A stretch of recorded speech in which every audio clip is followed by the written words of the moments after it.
nandito para ikaw itulungan. Di ako isang masamang genero. Kahit tagal Albania at ako isang Persiano.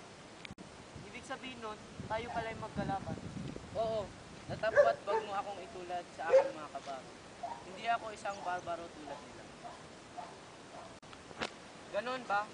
Sana pala hindi mo na lang ako niligtas mula sa mga layon. Kamatayan ang kailangan ko at hindi ang simpatsya mo. Hayaan mo na ang iyong problema. Makakaraos ka rin sa iyong pinghati.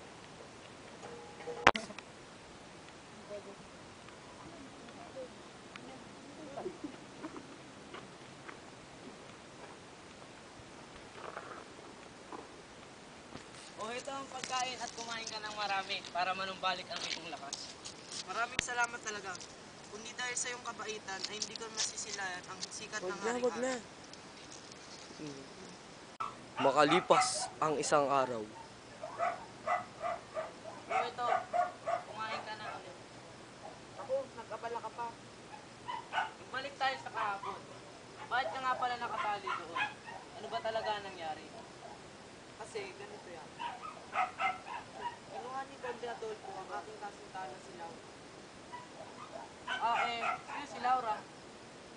Siya ang pinamagandang dilag na makikita mo sa iyong buhay. Siya ang nag-iisa at manunod niya akong kasintahan. Magbalik na.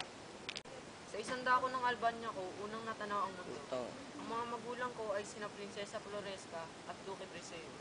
Ako'y isang taga-Albania na kung saan nakatira ang aking ama. Si Duque Breseo ang kanang kamay ng hari ng Albania at si Haring Linceo. Naalala ko pa noon, ang palayaw na tawag sa akin ang aking ama. Sa Kaplorante, bulaklak kong buto. Ang gwapo naman ang aking anak. Mamamatay kang buitri ka! Isang araw naman, tinuturuan ako maglakad. Isa na namang algo ang muntik na akong dagitin. At nang sumapit ako sa 9 na taong gulang, ay sumasama na ako sa kagubatan upang magpalipas ng araw kasama ang mga alagad. Kailangan alam mag-aaral sa Atenas. Dahil sa Atenas ang paralan na magagaling at marunong. Kailangan ko po ba talaga kahit ayaw ni Ina? Oo, kailangan. Pagkaraan ng 6 na taon na pag-aaral, natuto si Florante ng astrolohiya, filosofiya at matematika. Napakagaling naman ni Florante at Adolfo. Mga pagkakait-bait na bata.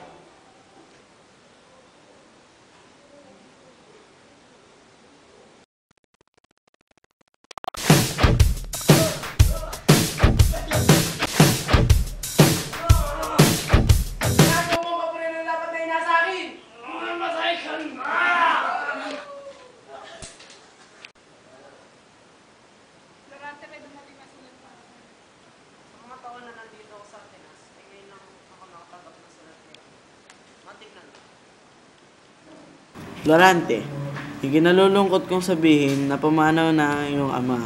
Nagmamahal, Ama.